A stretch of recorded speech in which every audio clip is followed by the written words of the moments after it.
What is fascinating, and normally with these studio tours, what we're doing is we're trying to look at people's complicated setup. You do not have a complicated setup. You're basically working off of your MacBook Pro, MacBook Air, a pair of the Apple headphones, right, that you just plug into your computer.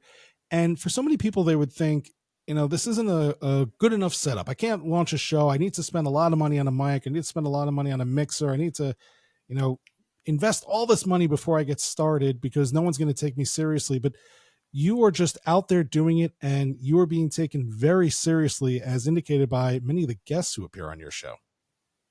Yes, and it's as you know from your podcast work and your radio work, the guests are what the show is all about. It's about the host helping the guests tell their story, and sometimes challenging them, and getting people to explain stuff that might not be obvious to listeners.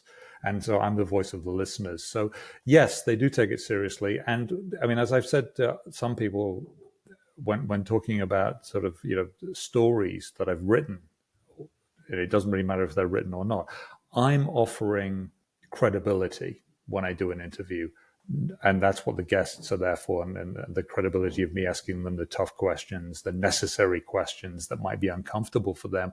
I'm not offering cleavage, which is a completely different thing. And I know it might sound a bit racy, but you understand where I'm coming from. There's something that's titillating.